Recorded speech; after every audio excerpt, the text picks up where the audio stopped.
আসসালামু আলাইকুম। Greenfield school and কলেজের অনলাইন ক্লাসে সকলকে স্বাগত জানাচ্ছি।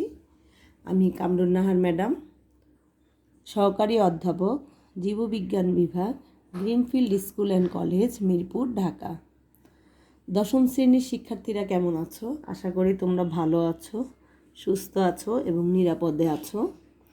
তোমরা অলরেডি রুটিন পেয়েছো। তোমাদের আগামী 21শে নভেম্বর থেকে তোমাদের 120টা করে নৈর্ব্যক্তিক মডেল টেস্ট শুরু হবে। আশা করি সবাই সুন্দরভাবে পরীক্ষাটায় অংশগ্রহণ করবে। যদি এই পরীক্ষাটায় অংশগ্রহণ করো, এই 120টা নৈর্ব্যক্তিক থেকে তুমি কমপক্ষে টেস্টে ধরো 10টা হলেও পাবা। মানে এই 20টা নৈর্ব্যক্তিক যে পড়বে সে অন্তত ফেল করবে না, ঠিক আছে? অতএব পরীক্ষাটা একটু সিরিয়াসলি দিও। গ্যাপ দিয়েছি, একটু পুরো বইটা পড়ে সেভাবে দিও। আর ইংরেজিতে যেহেতু নৈর্ব্যক্তিক নেই, সুতরাং তোমরা জানো যে ইংরেজির সিলেবাস দেওয়া হয়েছে, আমি একটু দেখেছি।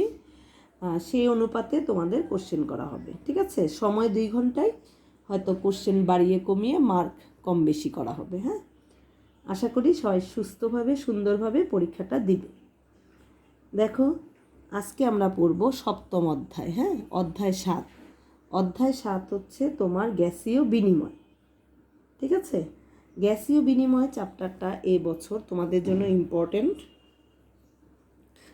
কারণ এখান থেকে হচ্ছে রোগগুলো ইম্পর্টেন্ট, তার চেয়েও বেশি ইম্পর্টেন্ট হচ্ছে গ্যাসীয় বিনিময়, কিভাবে ফুসফুসের মধ্যে গ্যাসীয় বিনিময়টা ঘটে। হ্যাঁ, এই প্রশ্নটা অনেক ইম্পর্টেন্ট। এখন চলো আমরা এই অধ্যায় থেকে কয়েকটি এমসিকিউ নিয়ে ডিসকাস করি তোমাদের সাথে। হ্যাঁ, প্রথমেই দেখো, ফুসফুস থেকে অক্সিজেন কোন প্রক্রিয়ায় রক্তে প্রবেশ করে? ঠিক আছে, প্রথম প্রশ্ন দেখো, ফুসফুস থেকে অক্সিজেন ফুসফুস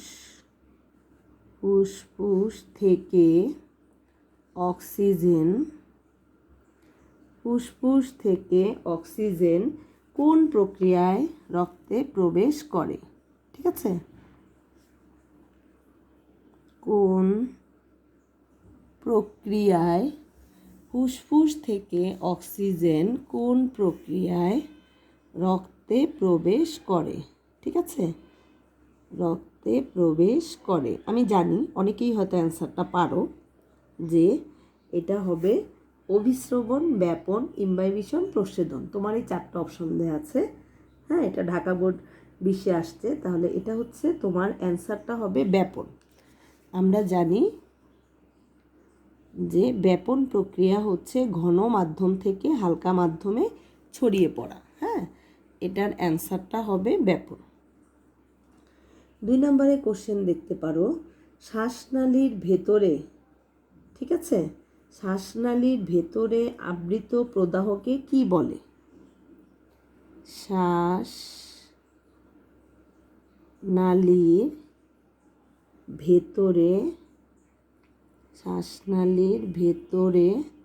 আবৃত প্রদাহ মানে ব্যথা, ঠিক আছে? শ্বাসনালীর ভেতরে আবৃত প্রদাহকে কি বলে? ঠিক আছে, হয়তো তুমি আমাকে বলবে যে অ্যাজমা, তারপরে তোমার শ্বাসনালীর একটা রোগ পড়েছো, নিউমোনিয়া, যক্ষা, ব্রঙ্কাইটিস, তোমার ধরো অপশনে এগুলো দেওয়া আছে। হ্যাঁ, তাহলে আমরা জানি যে ব্রঙ্কাইটিস রোগটাই হলো শ্বাসনালীর ভেতরে প্রদাহ, ব্যথা। তাহলে তোমার উত্তর হবে এটা ব্রঙ্কাইটিস। হ্যাঁ, শ্বাসনালীর ভেতরে আবৃত প্রদাহকে কি বলে বাবা? ব্রঙ্কাইটিস। এরপরে দেখো,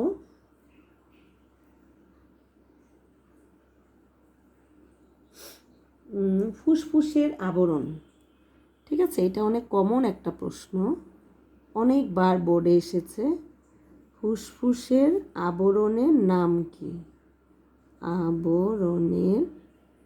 ফুসফুসের আবরণের নাম কি? ফুসফুসের আবরণের নাম আমরা জানি প্লুরা, ঠিক আছে? আবার পেরিকার্ডিয়াম বইল না। হ্যাঁ, অনেকে এটা ভুল করো যে ওটা হচ্ছে হৃৎপিণ্ডের আবরণ। ফুসফুসের আবরণ হচ্ছে প্লুরা, হৃৎপিণ্ডের আবরণ হচ্ছে পেরিকার্ডিয়াম। ঠিক আছে, এরপরে দেখো ব্যক্তি বিশেষে চিংড়ি খেলে কোন রোগটি হতে পারে? বরিশাল বোর্ড 20-এ আসছে। ব্যক্তি বিশেষে চিংড়ি খেলে, যেমন ধরো অসুস্থ বা সেই রোগে আক্রান্ত, এই জন্য কথাটা এসেছে। ব্যক্তি বিশেষে চিংড়ি খেলে, চিংড়ি মানে চিংড়ি মাছ, ঠিক আছে, ব্যক্তি বিশেষে চিংড়ি খেলে কোন রোগটি হতে পারে? ঠিক আছে, মানে কোন রোগের জন্য এটা দায়ী, কোন রোগটি হতে পারে? তুমি জানো যে চিংড়িতে অনেকের অ্যালার্জি আছে, অ্যালার্জি সমস্যা হয়।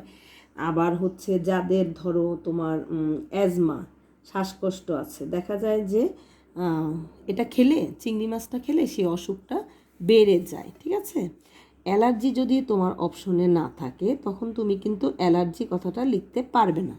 ঠিক আছে, তখন তোমাকে লিখতে হবে অ্যাজমা। ব্যক্তিবিশেষে চিংড়ি খেলে কোন রোগটি হতে পারে? সেটা হচ্ছে তোমার অ্যাজমা। এরপরে হচ্ছে এপিগ্লটিস কোথায় অবস্থিত? ঠিক আছে, এপিগ্লটিস ইংলিশে লিখি এপিগ্লটিস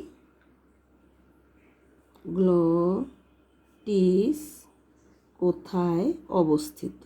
ঠিক আছে, এটাও কিন্তু অনেকবার আসে। হ্যাঁ, এপিগ্লটিস কোথায় অবস্থিত? এখন এটা হচ্ছে ল্যারিংস। ঠিক আছে, এপিগ্লটিস কোথায় অবস্থিত? এটা হচ্ছে ল্যারিংস মানে শ্বাসনালী। ঠিক আছে, এটার অ্যান্সার হবে ল্যারিংস, আর YNX। হ্যাঁ, তোমার ল্যারিংসে এটা অবস্থিত এপিগ্লটিস। কোন রোগটি ঋতু পরিবর্তনের সময় বেড়ে যায়? দেখো, কোন রোগটি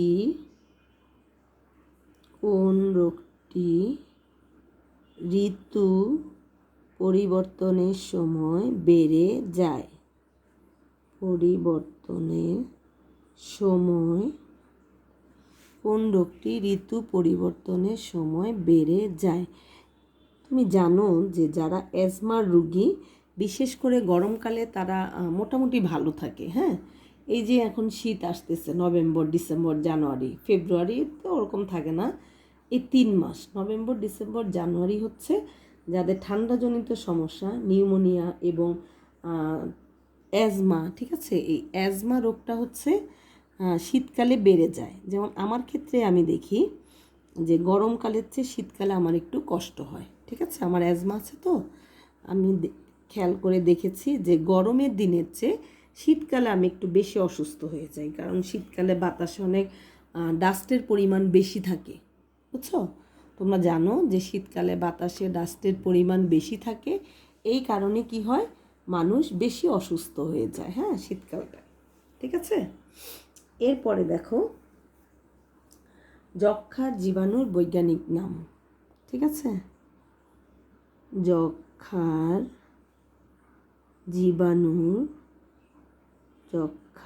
জীবাণুর বৈজ্ঞানিক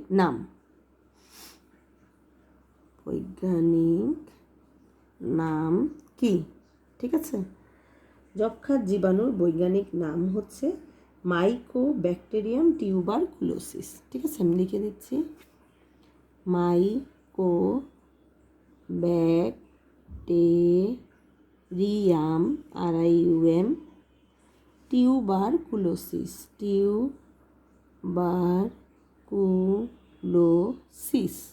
ঠিক আছে, SIS। হ্যাঁ, এটা একটা সায়েন্টিফিক নেম, যেহেতু আমি এখন খাতায় লিখলাম তাই আন্ডারলাইন করেছি।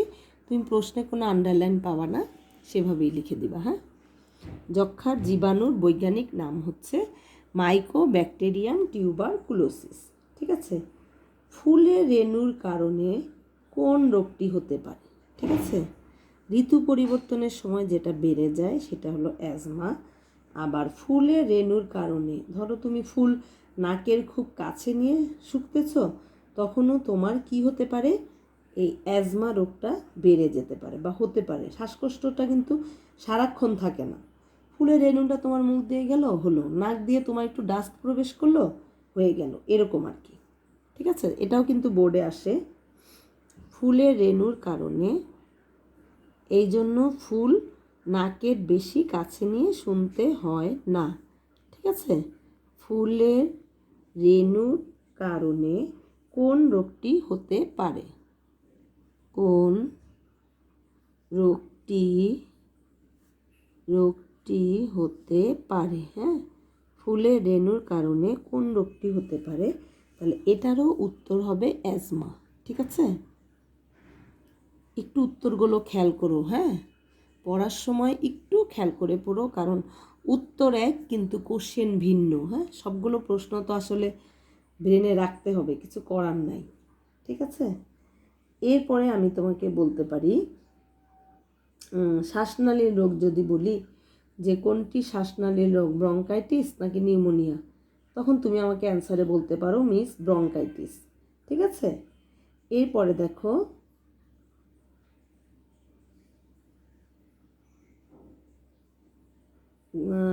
ফুসফুসের বায়ুথলিগুলোকে কি বলে? ঠিক আছে, এটা ইম্পর্ট্যান্ট। ফুসফুসের বায়ুথলি, ফুসফুসের বায়ুথলিকে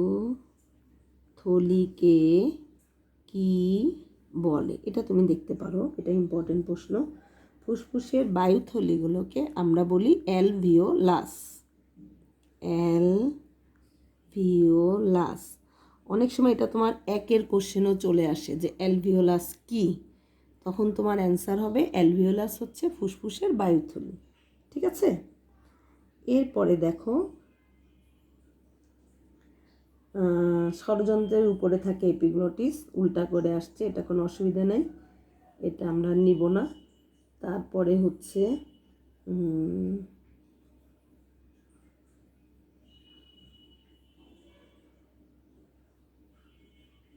গলবিলের অংশ কোনটি? ঠিক আছে, গলবিলের অংশ হচ্ছে আলজিহ্বা। এটা আমাদের দরকার নাই। রক্তে CO2 প্রধানত কী রূপে সঞ্চালিত হয়? এটা ইম্পর্টেন্ট প্রশ্ন। ঠিক আছে, রক্তে CO2 প্রধানত কী রূপে সঞ্চালিত হয়? ঠিক আছে, কী রূপে সঞ্চালিত হয়? রক্তে হচ্ছে আমরা জানি বাইকার্বনেট রূপে। বাইকার্বনেট রূপে। ঠিক আছে, রক্তে CO2 প্রধানত কী রূপে সঞ্চালিত হয়? বাইকার্বনেট রূপে। ঠিক আছে, এরপরে দেখো বায়ু গমনের ক্ষেত্রে আমাদের পর্যায়ক্রম কোনটি? হ্যাঁ, বায়ু গমনের ক্ষেত্রে কোন পর্যায়ক্রমটি সঠিক? প্রথমে হচ্ছে নাসা গহ্বর, তারপরে যাবে গলবিল, তারপরে ষড়যন্ত্র, তারপর ট্রাকিয়া। আচ্ছা, এটা লিখে দিই। হ্যাঁ, বায়ু গমনের ক্ষেত্রে, বায়ু মানে আমাদের যে আমরা নাক দিয়ে নিঃশ্বাস নিই। ঠিক আছে, বায়ু গমনের ক্ষেত্রে সঠিক পথ কোনটি? সঠিক পথ কোনটি? ঠিক আছে, এটার অ্যান্সার হবে প্রথমে নাসা গহ্বর। নাসা গহ্বর মানে নাকের ভেতরের ফাঁকা জায়গা। ঠিক আছে, নাসা গহ্বর থেকে আমার যাবে গলবিল, গলবিল থেকে আমি যাব ষড়যন্ত্র, ষড়যন্ত্র থেকে নিচের দিকে নালিকাটা, যেটাকে আমরা বলছি ট্রাকিয়া। ঠিক আছে, ট্রাকিয়া, ট্রাকিয়া থেকে আমরা পাবো ব্রঙ্কাস, ব্রঙ্কাস। হ্যাঁ, ট্রাকিয়ার পরে হচ্ছে ব্রঙ্কাস, ব্রঙ্কাসের পরে হচ্ছে লাস্টে ওই যে অ্যালভিওলাস। ঠিক আছে, অ্যালভিওলাস, এটা হলো তোমার বায়ু গমনের ক্ষেত্রে সঠিক পথ। তাহলে কি কি লিখলাম আমি একটু খেয়াল করো। নাসা গহ্বর, তারপরে যাচ্ছে গলবিল, তারপরে তুমি যাচ্ছ ষড়যন্ত্রে, তারপরে ট্রাকিয়া, তারপরে ব্রঙ্কাস, তারপরে অ্যালভিওলাস। ঠিক আছে, আচ্ছা, এরপরে দেখো আমি যদি উল্টা করে বলি মাইকোব্যাকটেরিয়াম টিউবারকুলোসিস কোন রোগের জীবাণু, তুমি আমাকে বলবে যে মিস যক্ষ্মা। ঠিক আছে। ফুসফুসের প্রতিটি বায়ুথলি কী দ্বারা পরিবেষ্টিত থাকে? ফুসফুসের বায়ুথলি কী দ্বারা পরিবেষ্টিত থাকে? বায়ুথলি কী দ্বারা বেষ্টিত থাকে? বেষ্টিত থাকে, হ্যাঁ, কী দ্বারা বেষ্টিত থাকে? এটার অ্যান্সার হবে তোমার ফুসফুসের বায়ুথলি, হ্যাঁ, তাহলে হবে কৈশিক নালিকা। কৈশিক, তারপরে হচ্ছে তোমার নালিকা। ঠিক আছে। এরপরে হচ্ছে নিউমোনিয়া কোন অঙ্গের রোগ? নিউমোনিয়া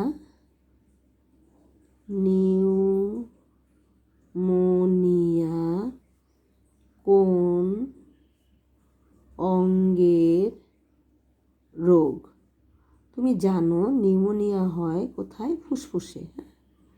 তাহলে নিউমোনিয়াটা হচ্ছে ফুসফুসে হয়। এরপরে খেয়াল করো, কোন দূষকটি ফুসফুস ক্যান্সারের সাথে জড়িত নয়? আচ্ছা, নয় দিয়ে আমাদের দরকার নাই।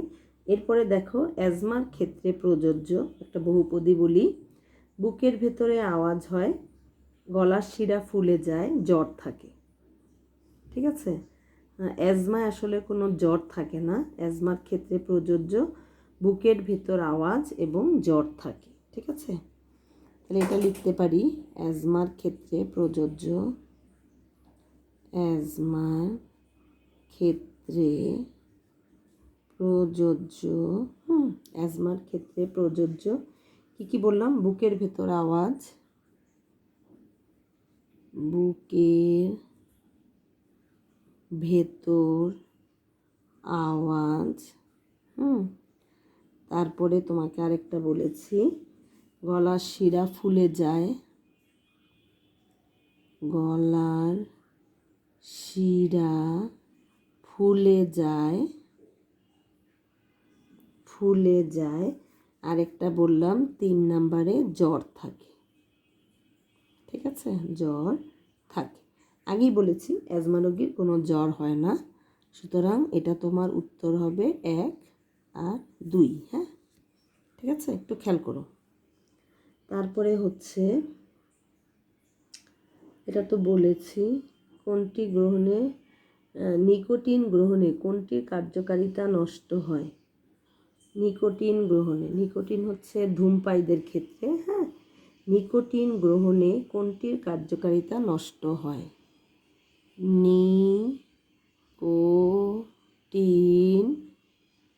নিকোটিন গ্রহণে কোনটির কার্যকারিতা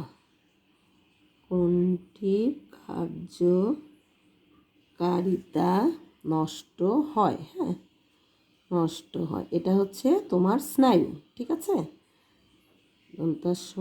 নয় আকার অন্তাস্তে রস্যকার। ঠিক আছে, স্নায়ু। এরপরে দেখো যক্ষ্মার প্রতিষেধক টিকার নাম কি? যক্ষ্মার প্রতিষেধক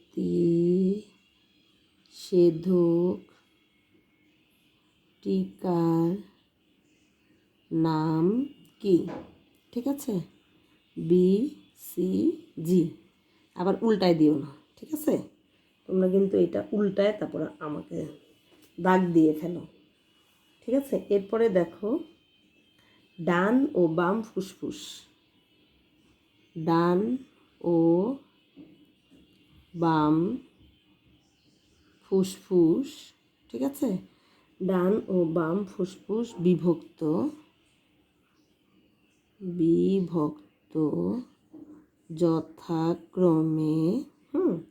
যথাক্রমে কয় খণ্ড তোমরা জানো?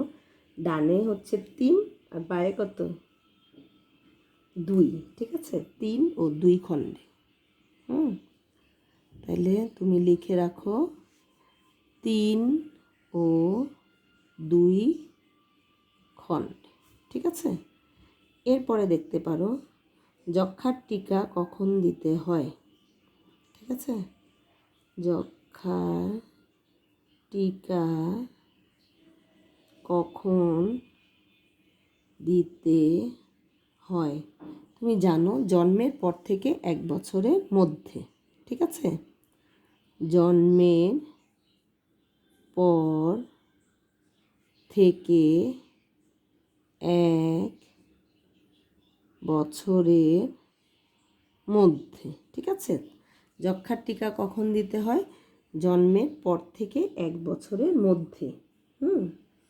আচ্ছা, এরপরে তুমি এখান থেকে আর আসলে ওই রকম তো দেখতে পাচ্ছি না।